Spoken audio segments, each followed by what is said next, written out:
Right guys, so welcome back to another video on this channel, and today I'm going to be discussing something that is quite staggering, to be honest, and very controversial regarding Wigan Athletic, who of course have gone into administration in the last week or so. And Jed is quite heavily documented that Wigan Athletic, of course, in the last week or so have entered administration, meaning that when the championship concludes they will get a 12-point deduction to their final points tally, which means that they could potentially go down if they don't get a certain amount of wins in their last few games in the championship. And sadly this is becoming kind of a recurring theme in the EFL, that clubs are just going into administration just completely randomly, and Wigan are the next one. I mean, you forget the likes of Portsmouth, Bolton, Bury, you know, those high profile named clubs in the last few years that have gone into administration, and the same thing's now happening to Wigan, sadly. But what is not normal about this certain case with Wigan is the alleged story behind Wigan entering administration, which is not 100% factual, by the way. I might just say that because although there is investigations into whether or not this is actually true, it's not proven 100% factual just yet, so I'm just gonna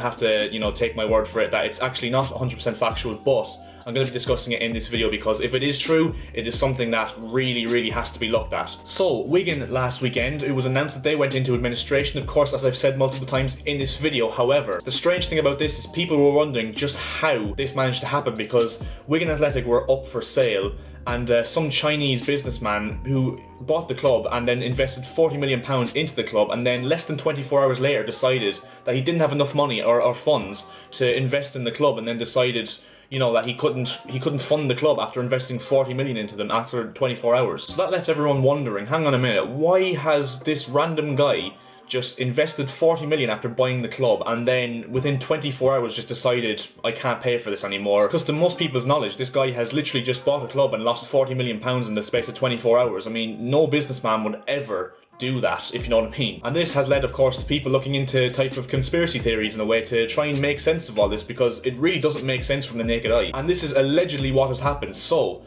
apparently a guy from the Philippines has bet big money on Wigan Athletic being relegated to the Sky Bet League One. And of course, because Wigan are on a quite decent winning run at the moment and they look like they're assured to be safe, apparently he got a Chinese billionaire to invest in the club and basically put them into debt so that they would go into administration and get a points deduction for them to be relegated. Now, I know everyone that's watching this video will pick and choose whether they believe this has actually happened or not, and personally, I'm kind of on the fence because, well, first of all, I don't really know much about this situation. I only just know what I've read online. But in fairness, it actually doesn't seem as far-fetched as it sounds, because I can't really think of a logical explanation for an owner to just invest 40 million into a football club and then just decide that he has enough of it. I mean, I just can't whack my head around that without just thinking of this conspiracy theory. And yeah, that's why if this is actually true, then the EFL needs to have a very long look at themselves in the mirror, because of course I don't really know much about the EFL, but from what I've read online and from what I've read from fans of EFL clubs, apparently they're an absolute shambles when it comes to working out owners for new clubs and stuff. And this is, of course, as I said, not the first time that something like this has happened with a football club. You think of the likes of Portsmouth,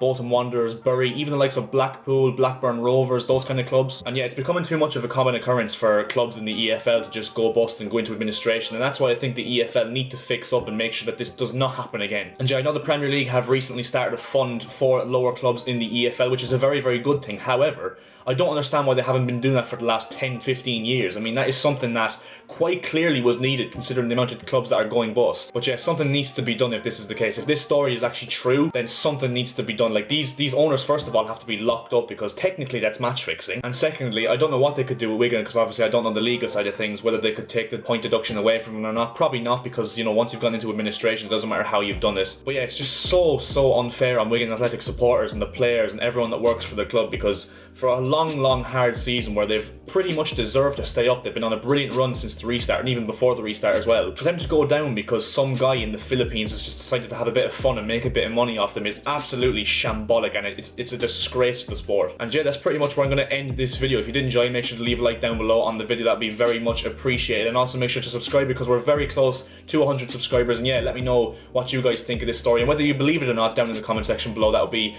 very much appreciated. I'm quite interested to know what you guys think as well. And yeah, I'll see you guys in my next video. See ya.